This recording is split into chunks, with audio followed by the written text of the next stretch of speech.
Hello दोस्तों, स्वागत है आप सभी का हमारे YouTube चैनल कैरियरपुर विथ C2 में। कैसे हैं आप सभी? आशा करते हैं कि अच्छे होंगे, स्वस्थ होंगे, पढ़ाई अपनी जारी कर रहे होंगे हमेशा।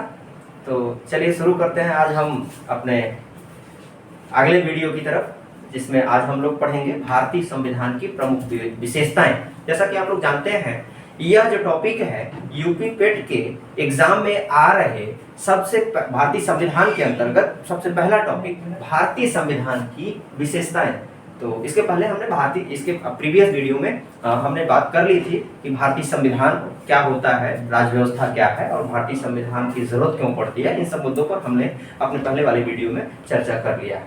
तो अब हम बात करते हैं अपने इस पहले टॉपिक के विषय में, भारतीय संविधान की विशेषताएं। सबसे पहले हम विशेषताओं को समझ लेते हैं। विशेषताएं होती क्या है भाई?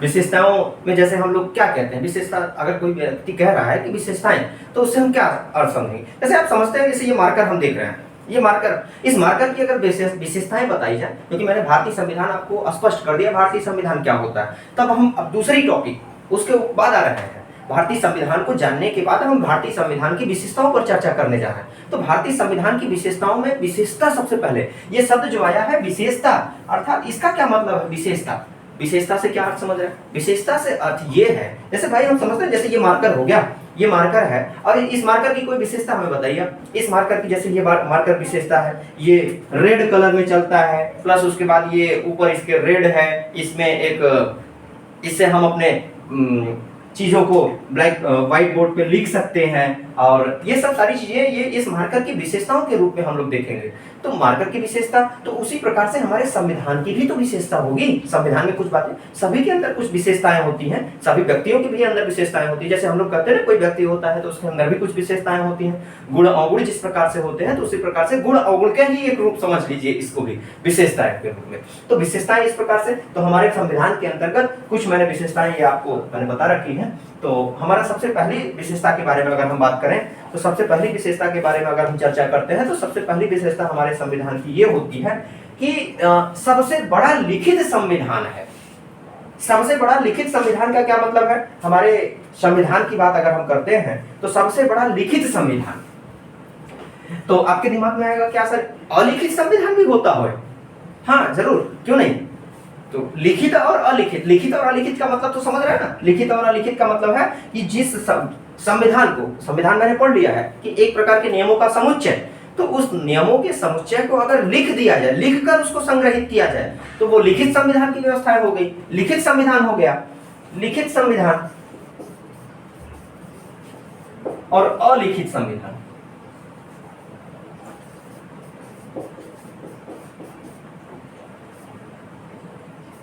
संविधान मीन्स जिन संविधान को, जिन नियमों कानून का समुच्चय हम लिखित रूप में करते हैं, उनको हम लिखित संविधान में रखेंगे। और जिनका हम सिर्फ अलिखित रूप में, मीन्स उनका कोई लिखित रूप नहीं होता है, सिर्फ वो व्यवस्थाएं बना दी जाती है कि इस प्रकार की व्यवस्था रहेगी। बस वो व्यवस्थाएं लोगों के बीच होती हैं। व्यवस्थाएं तो लोगों के बीच में संचालित करने के लिए ही तो लिखी जाती हैं। तो वो व्यवस्थाएं लोगों के बीच में जारी लगा दी जाती है, वो व्यवस्था बन जाती है, उनका एक संविधान उस रूप में हो जाता है, अलिखित रूप में। जैसे हम उदाहरण के रूप में अगर देखें, तो अमेरिका, भारत आदि का है। अगर हम अलिखित ब्रिटेन का चले जाते हैं, ब्रिटेन, न्यूजीलैंड, अरब, सऊदी अरब,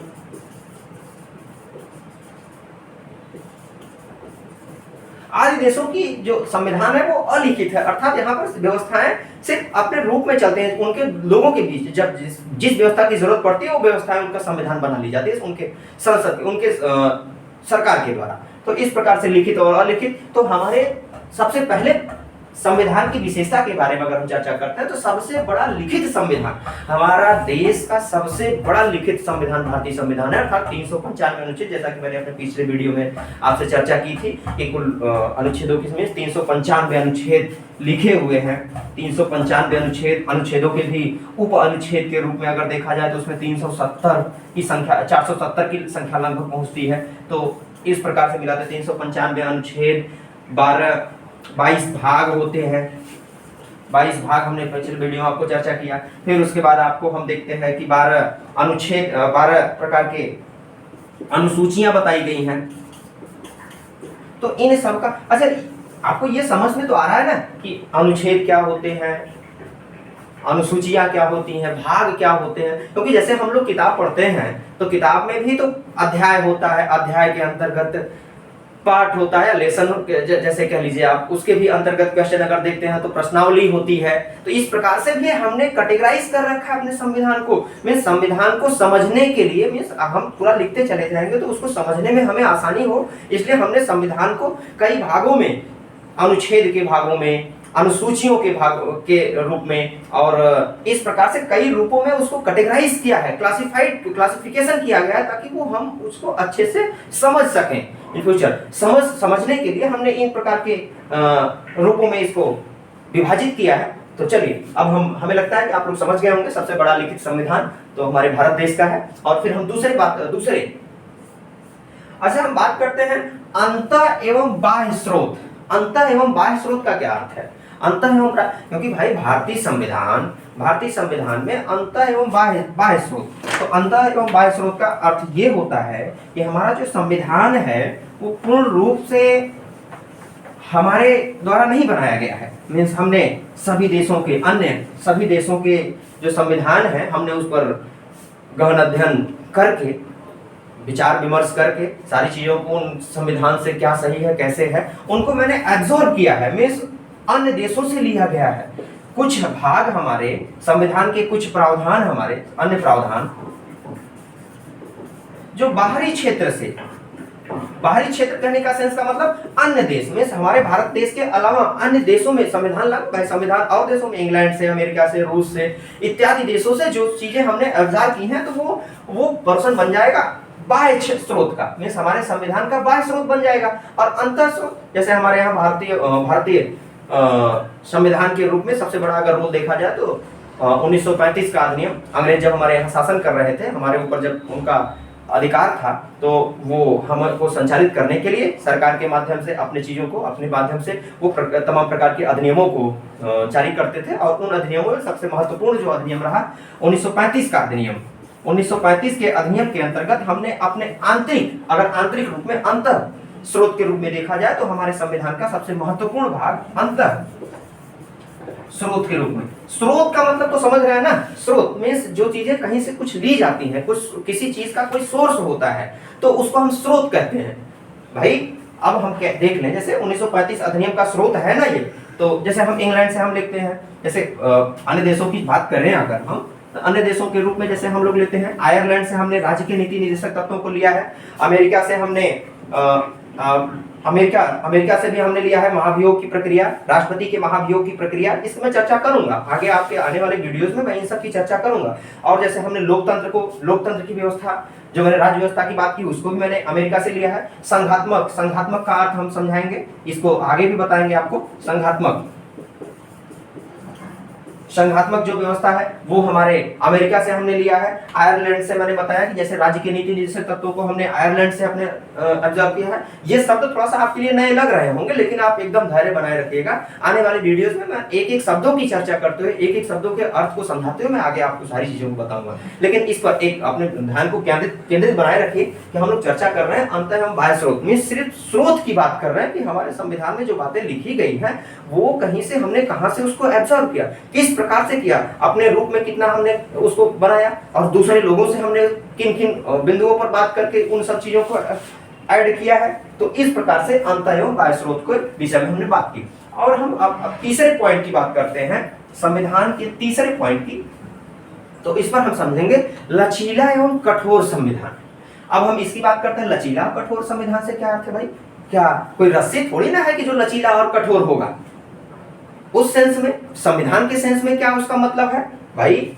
ऐसे ही बात है ना कि लचीला और कठोर से हम समझते हैं ना कि लचीला कोई व्यक्ति होता है, लचीला व्यक्ति बड़ा नॉर्मल व्यक्ति होता है। तो इसी प्रकार से हम समझेंगे कि संविधान के कुछ अनिश्चित लचीला एवं कठोर संविधान। लचीला एवं कठोर संविधान। तो हमारा भारतीय संविधान बहुत लचीला और कठोर, कुछ कुछ मुद्दों पर बहुत लचीला हो जाता है और किन्हीं किन्हीं मुद्दों पर बड़ा कठोर हो जाता है। जैसे इसकी चर्चा हम करेंगे। जैसे संविधान में परिवर्तन की बात है, संविधान में परिवर्तन ही तो संभव है। जैसा कि आप लोग जानते हैं कि अनुच्छेद 368 के अंतर्गत संविधान में अगर समय के अनुसार चीजें बदल रही हैं तो उसमें परिवर्तन भी कराया जा सकता है। तो संविधान में परिवर्तन भी तो संभव है। तो संविधान परिवर्तन के रूप में अगर देखा जाए, संविधान में परिवर्तन के रूप से देखा जाए तो हमें समझ में आएगा कि लचीला क्या होता है और कठोर क्या होता है। लचीला अगर देखना है, लचीला और कठोर, हमारा संविधान लचीला भी है और कठोर भी है। तो हम इस बात की चर्चा करेंगे, लचीला भी है और कठोर भी है। तो हम इसकी चर्चा कैसे करेंगे? तो जैसे लचीला किस रूप में है हम देखेंगे। जैसे हमें संसद के संसद एक नया शब्द भी आपके लिए आ रहा होगा। तो संसद, जैसा कि आप सब जानते हैं, आने वाली वीडियोस में सब कुछ इसको क्लियर करूंगा, आप इसके लिए निश्चिंत रहें। चलिए, जैसे हम कुछ अनुच्छेदों को अगर परिवर्तन करना है हमें, तो परिवर्तन 368 अनुच्छेद 368 के माध्यम से ही होता है और संसद के द्वारा होता है। तो संसद के द्वारा होता है तो कुछ विषयों पर बहुमत के दो तिहाई बहुमत से उसमें चेंज कर दिया जाता है। तो ये लचीला रूप कहा जाएगा, संविधान का ये लचीला रूप कहा जाएगा। लेकिन 2/3 बहुमत के साथ साथ उसमें राज्यों का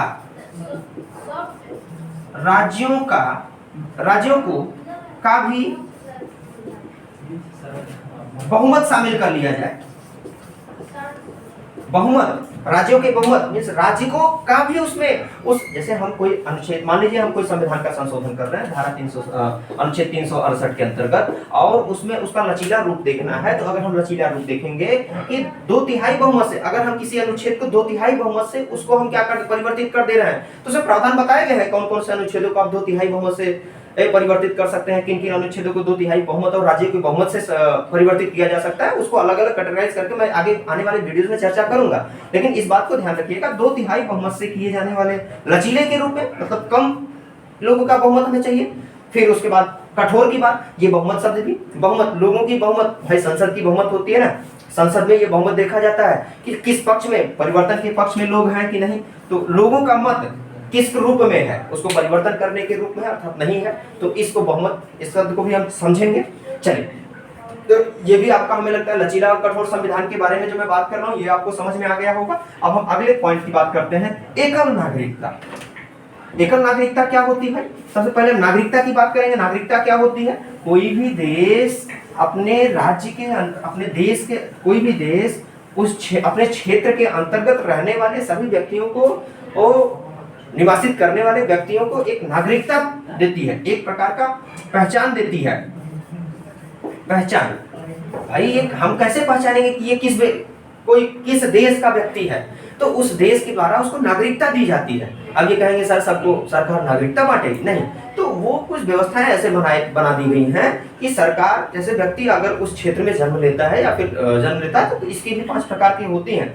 नागरिकता कैसे प्रदान होती है, तो ये कैटेगराइज करके 5 प्रकार के होते हैं। मैं आगे आने वाले वीडियो में चर्चा करूंगा। अभी यहाँ पर हम लोग भारतीय संविधान की विशेषताओं को देख रहे हैं, तो पहले संविधान की विशेषताओं को देख लें, फिर नागरिकता कैसे ली जाती है, कैसे छोड़ी जाती है, फिर कैसे राज्य की सरकार के द्वारा छीनी जाती है, मैं उस पर भी चर्चा करूंगा। नागरिकता बस समझ लीजिए नागरिकता होती क्या है। तो नागरिकता भी समझ गए। एकल नागरिकता का प्रावधान है। एकल नागरिकता में क्या कह रहा हूँ, इसका मतलब यह है कि दोहरी नागरिकता भी होती है क्या, तिहरी नागरिकता भी होती है क्या? हाँ, तो दोहरी नागरिकता भी होती है। अभी अमेरिका में आप चले जाइए, अर्थात जैसे केंद्र सरकार हो गई, केंद्र सरकार की और राज्य सरकार, अमेरिका में आपको देखने को मिलेगा केंद्र की भी आपको अलग से नागरिकता लेनी पड़ती है। जैसे आप जिस केंद्र में, जिस देश में रहते हैं, आप अमेरिका में रह रहे हैं, तो अमेरिका का भी नागरिकता आपको लेना पड़ेगा।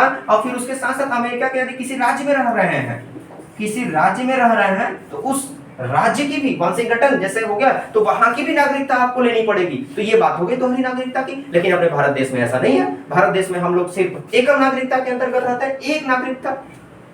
ये भी आपको समझ में आ गया होगा। चलिए, अब हम अगले पॉइंट, भारत की संविधान की अगली विशेषता की बात करते हैं।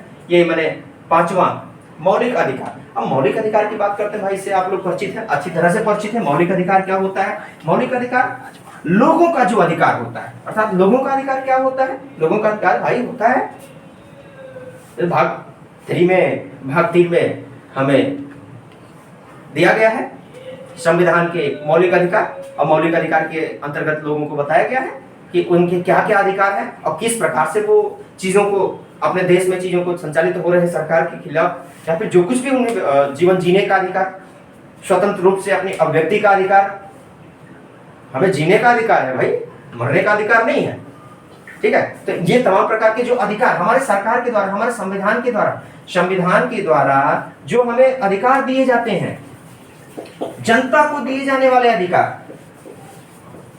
अधिकार जनता को दिए जाने वाले अधिकार को हम मौलिक अधिकार मीन्स मौलिक अधिकार के अंतर्गत, मौलिक अधिकार की संविधान, तो ये भारत की विशेषता ही ना हुई कि भारत की विशेषता ऐसी है कि हमारे मीन्स उस संविधान, भारतीय संविधान के अंतर्गत लोगों को अधिकार भी प्राप्त होता है, तो इस प्रकार की अधिकार की बात होती है। तो अब हम बात करते हैं अगले, तो मौलिक अधिकार आपको समझ में आ गया होगा, इस अधिकार की बात की जा रही है।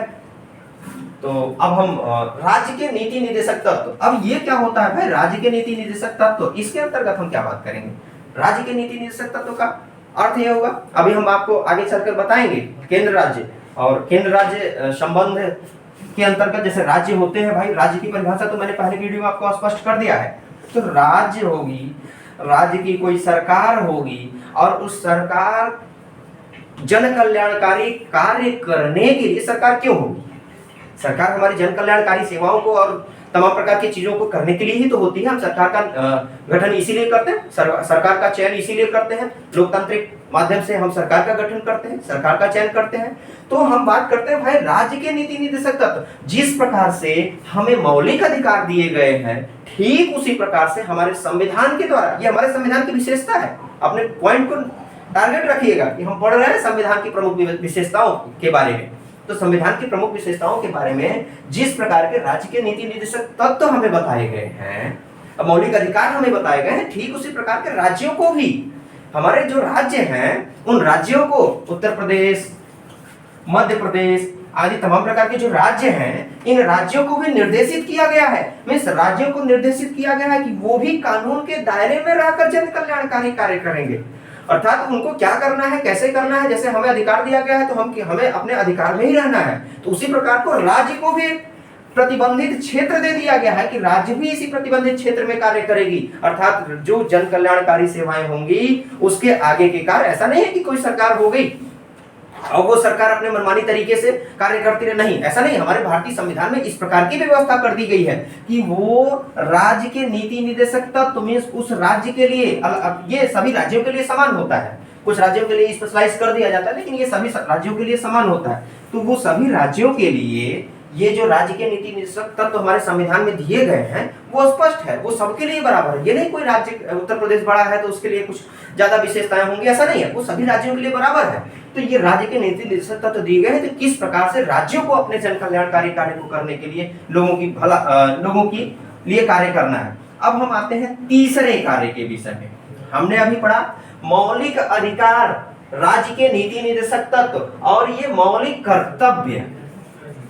मेरे भाई पहले आप ये जान लीजिए, मौलिक अधिकार, हमें जो अधिकार हमारे संविधान के द्वारा जो हमें अधिकार दिया गया है वो तो मौलिक अधिकार हो गया, लेकिन कुछ बातें हमको भी बताई गई हैं, जैसे राज्य को बातें बता दी गई हैं कि भाई राज्य एक प्रतिबंधित एरिया में ही कार्य करेगा। ठीक उसी प्रकार से यहाँ पर मौलिक कर्तव्य के अंतर्गत, भारतीय संविधान में मौलिक कर्तव्य के अंतर्गत, मौलिक कर्तव्य जैसा कि आप लोग जानते हैं 42वें संविधान संशोधन के द्वारा 1976-77 में, 42वें संविधान संशोधन के द्वारा 1976-77 में, हालांकि ये बात ध्यान रखिएगा, मैं 1976-77 क्यों कह रहा हूँ, इस बात को थोड़ा सा पॉइंट आउट करिएगा। 76 में इसलिए कह रहा हूँ कि दिसंबर लास्ट तक ये संविधान बनकर तैयार हुआ था, लेकिन लागू 77 में, मीन्स ये इस अनुच्छेद को हमने 77 में लागू किया था, इसलिए 76-77। हालांकि कुछ लोग देखेंगे कहीं गाइडों में मिलता है 76 भी लिखा रहता है 1976, लेकिन ये प्रमाणिक है 77 3 जनवरी 1977 को ये संविधान लागू हुआ, ये अनुच्छेद लागू हुआ, सॉरी ये अनुच्छेद लागू हुआ। और फिर हम बात करते हैं मौलिक कर्तव्य, तो इसके सरदार स्वर्ण सिंह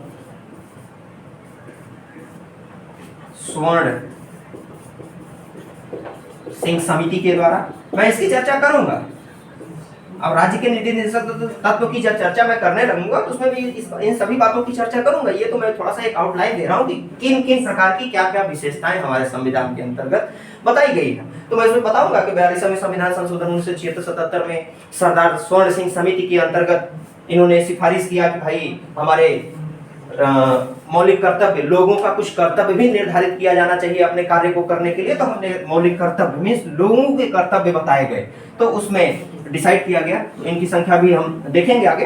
तो मौलिक कर्तव्य हमें ऐड किया गया। मौलिक कर्तव्य मींस लोगों का कर्तव्य डिसाइड किया गया कि अपने देश के प्रति लोगों का क्या कर्तव्य है। लोगों के कर्तव्य जैसा कि ये बाउंड कर सकते हैं कि हमें कोई हमारा जो कर्तव्य होता है उसके लिए हम लीगल केस नहीं कर सकते हैं, उसमें ये कोर्ट केस इस पर नहीं किया जा सकता है। आप मौलिक कर्तव्य को मानो या न मानो ये आपके ऊपर है, इस पर आपको कोई प्रतिबंधित नहीं कर सकता है या फिर आपसे फोर्सली कोई कार्य नहीं करा सकता है। अब हम बात करते हैं आगे सार्वभौमिक मानवाधिकार। सार्वभौमिक मानवाधिकार को स्पष्ट करने का सेंस बस आप समझते हैं, सभी को समान अधिकार, समानता का अधिकार दिया गया है। सार्वभौमिक मानवाधिकार के अंतर्गत सभी व्यक्ति, रहने वाले सभी व्यक्ति मींस भारत के नागरिक के रूप में निवासी सभी व्यक्ति सार्वभौमिक मानवाधिकार का अपना अधिकार रखते हैं। स्वतंत्र निष्पक्ष न्यायपालिका के विषय में अगर हम बात करें, हमारा 9वां जो है, अगर हम 9वें विशेषता की बात करें, स्वतंत्र न्यायपालिका। स्वतंत्र न्यायपालिका से अब आप लोगों को लगे न्यायपालिका क्या है? न्यायपालिका, क्योंकि सरकार के भी 3 रूप होते हैं। सरकार के भी 3 रूप कौन कौन से? पहला हो गया व्यवस्थापिका, दूसरा कार्यपालिका, तीसरा न्यायपालिका। सरकार के 3 रूप में सरकार मैंने स्पष्ट कर दिया है। अब इसको आप अपने पीछे बताई गई बातों से उसको जोड़िए, कोरिलेट करिएगा। फिर उसके बाद दूसरा हो गया, पहला हो गया व्यवस्थापिका, दूसरी प्रकार सरकार का दूसरा प्रकार हो गया व्यवस्थापिका। ये अंग बता दिए, मैं उसके भाग बता दिए, सरकार के ये भाग होंगे। तो पहला व्यवस्थापिका, जिसमें व्यवस्थाओं को बनाने का काम, अर्थात व्यवस्थाओं को बनाने का काम कौन करता है? लोकसभा, राज्यसभा और राष्ट्रपति, ये तीनों मिलकर व्यवस्थाओं को बनाने का काम, नियमों को बनाने का काम करती है। तो व्यवस्थापिका के काम में चले जाएंगे कार्यपालिका, व्यवस्थाओं को संचालित करने का काम। कार्यपालिका का मतलब इन जो ये लोकसभा, राज्यसभा, राष्ट्रपति के माध्यम से जो व्यवस्थाएं बनाकर दी जाएंगी, इन व्यवस्थाओं को संचालित मींस जनता में फॉलो अप करने के लिए कार्यपालिका का जिम्मेदारी होती है। कार्यपालिका के माध्यम से हम चीजों को संचालित करवाएंगे। और इनके क्रम में यदि जनता को मींस हमारे भारतीय नागरिकों को किसी भी प्रकार की कोई अव्यवस्था होती है तो वो न्यायपालिका, स्वतंत्र न्यायपालिका को भी एक अंग बना दिया गया है। इन दोनों के ऊपर नियंत्रण रखने के लिए, इन दोनों कार्यपालिका, न्यायपालिका, व्यवस्थापिका के ऊपर नियंत्रण रखने के लिए हमने न्यायपालिका का गठन किया है। जैसे हाई कोर्ट, सुप्रीम कोर्ट और डिस्ट्रिक्ट कोर्ट आदि ये न्यायपालिका के स्रोत हो गए। तो हमने एक व्यवस्था, एक विशेषता ये भी तो हुई कि हमने व्यवस्थापिका बनाई और व्यवस्थापिका बनाने के बाद कार्यपालिका, उस व्यवस्थापिका व्यवस्था को लागू करने के लिए कार्यपालिका। तो ये मनमानी न कर पाए, व्यवस्थापिका और कार्यपालिका अपने ढंग से चीजों को मनमानी न कर पाए, इसलिए हमने एक तीसरे अंग की गठन कर दी, न्यायपालिका। न्यायपालिका के माध्यम से हम इन पर पूरा कंट्रोल रखेंगे। तो इस प्रकार से स्वतंत्र न्यायपालिका कहने का क्या मतलब है? अर्थात इस पर व्यवस्थापिका और कार्यपालिका का किसी भी प्रकार से कोई हस्तक्षेप नहीं होगा। ये स्वतंत्र रूप से सभी, ये पहले तो अपने रूप में अगर देखा जाए तो ये सभी अपने अपने रूप में अलग है। व्यवस्थापिका अपना अलग रूप से काम करेगी, अपना काम करेगी, कार्यपालिका भी कोई उसमें हस्तक्षेप नहीं करेगी। लेकिन न्यायपालिका एकदम अलग चीज है, क्योंकि न्यायपालिका एकदम कोई मतलब नहीं है उससे, न्यायपालिका अपने स्वतंत्र रूप से कार्य करेगी। इसलिए एक विशेषता और के रूप में हमने ऐड कर लिया स्वतंत्र निष्पक्ष न्यायपालिका। High court, supreme court, district court, ये वगैरह जो भी व्यवस्थाएं दी गई हैं हमारे संविधान में, तो ये स्वतंत्र न्यायपालिका। और हम फिर आगे बात करते हैं संसदीय शासन व्यवस्था। हमारे यहाँ संसदीय शासन व्यवस्था है, भारत में संसदीय शासन व्यवस्था है। संसदीय शासन व्यवस्था का क्या मतलब है भाई?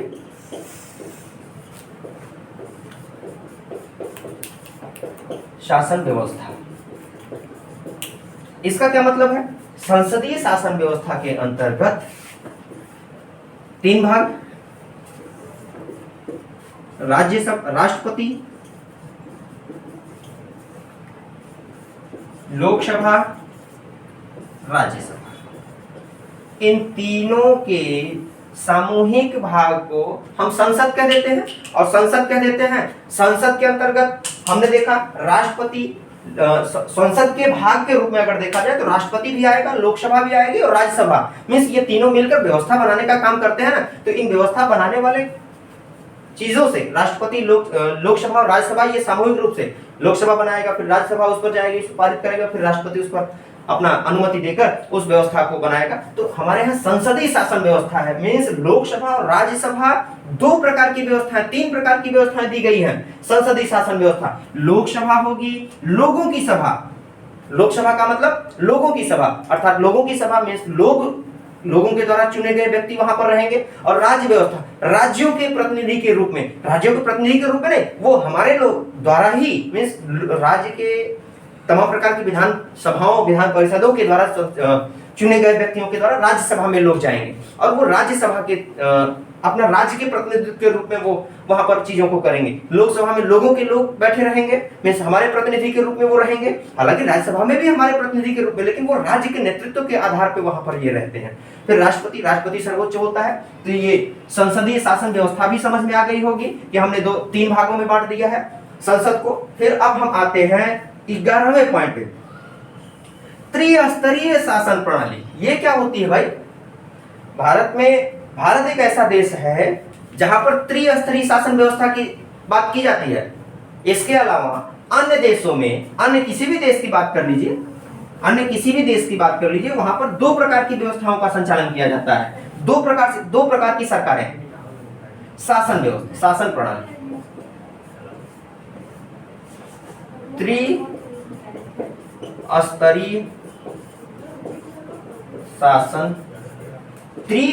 शासन प्रणाली मीन्स 3 स्तर से जनता पर, भारतीय लोगों पर व्यवस्थाएं संचालित की जाती हैं। व्यवस्थाओं का संचालन 3 स्तर में, 3 स्तर का मतलब 3 रूपों से, एक त्रिस्तरीय, एक पहले केंद्र के रूप से, एक राज्य के रूप से, और तीसरा रूप जो आता है वो पंचायती राज, पंचायती राज व्यवस्थाओं के अंतर्गत,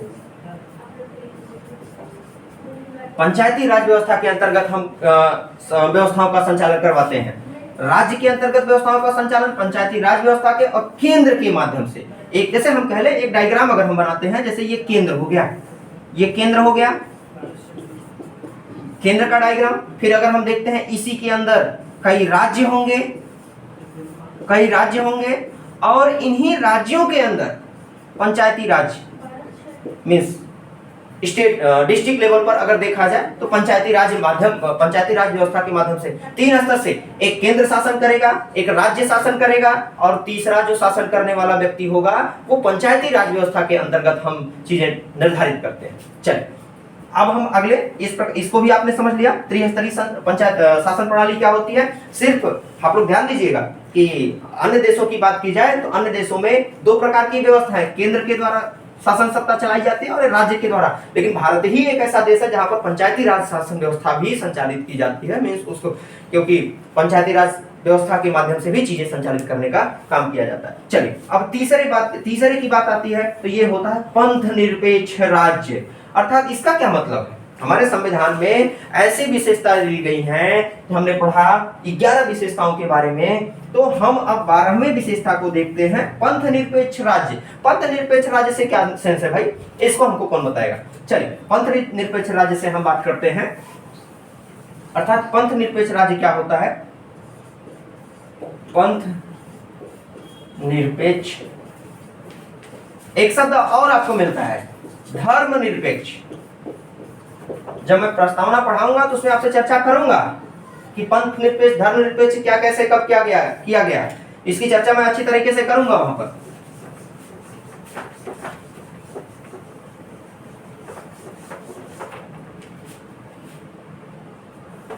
चलिए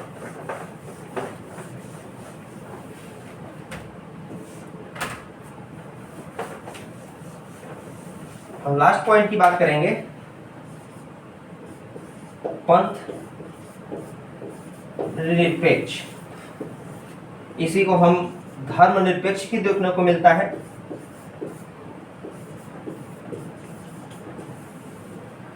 धर्मनिरपेक्ष अर्थात हमारे संविधान में ये प्रावधान कर दिया गया है, हमारे संविधान को ये प्रावधान, क्योंकि हम जानते हैं हमारा ये भारत देश है, इस भारत देश के अंतर्गत तमाम प्रकार की जाति धर्म के लोग रहते हैं, तमाम प्रकार की जाति के लोग रहते हैं, सभी प्रकार को सम्मिश्रण मीन्स हमारा कोई विशेष किसी भी धर्म से वास्ता नहीं है।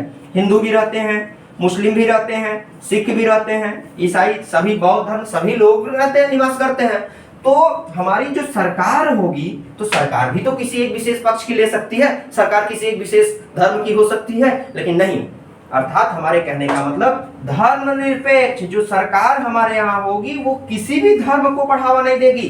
किसी भी धर्म को बढ़ावा नहीं देने का अर्थात सेंस हमारा क्या है, मीन्स वो किसी भी धर्म से प्रभावित होकर कार्य नहीं करेगी। कोई भी कार्य करना है तो वो किसी धर्म से प्रभावित होकर नहीं करेगी, मीन्स किसी धर्म को बढ़ावा नहीं देगी। अर्थात एक बार हम पीछे आते हैं तो मीन्स धर्मनिरपेक्ष किसी भी प्रकार का कोई भी किसी सरकार की कोई धर्म से वास्ता नहीं होगा, धर्म जाति इत्यादि से कोई वास्ता नहीं होगा, वो स्वतंत्र रूप से सभी के लिए समान रूप से कार्य करेगी। अर्थात हम किसी भी प्रकार के किसी को धर्म से अर्थात धर्म जाति इत्यादि से रूपों में बांट नहीं सकते हैं, अर्थात ये सरकार ऐसा नहीं कर सकती है। ये हमारे भारतीय संविधान के विशेषता के रूप में हमारी बातें ये इंक्लूड की गई, हमारे संविधान में ये बातें लिखी गई हैं कि हमारा राज्य जो होगा, हमारे जो देश होगा वो धर्मनिरपेक्ष होगा, अर्थात हम किसी भी धर्म के लोगों को नहीं बढ़ावा दे सकते। अर्थात एक शब्द में हम कह लें कि हमारा जो देश होगा वो बिना धर्म का, देश का कोई धर्म नहीं होगा। अन्य देशों में हम लोग देते हैं हिंदू राष्ट्र है, मुस्लिम राष्ट्र है, पाकिस्तान को अगर देखा जाए तो हालांकि कह तो नहीं सकते लेकिन इस प्रकार से है, तो तमाम देश होते हैं जो अन्य धर्म को आगे उसी धर्म के रूप के लोग होते हैं, उसी धर्म को मानने वाले ज्यादा लोग होते हैं, सरकार उन्हीं के धर्म के अनुसार चलती है। लेकिन ऐसा नहीं, हमारे देश में सभी धर्म को समान रूप से देखा गया है। तो चलिए ठीक है, हम आशा करते हैं कि आपको बड़े अच्छे तरीके से भारतीय संविधान के ये 12 भागों को मैंने स्पष्ट करने का प्रयास किया और अच्छे तरीके से समझ में आया होगा। हालांकि जो कुछ भी बातें न समझ में आए हो वो हमें आप कमेंट करेंगे, तो कमेंट के माध्यम से हम आपको अच्छी तरह से पूरा समझाने का प्रयास करेंगे। तो ठीक है, अब हम मिलते हैं अगले टॉपिक के साथ अगले वीडियो में। जय हिंद, जय भारत।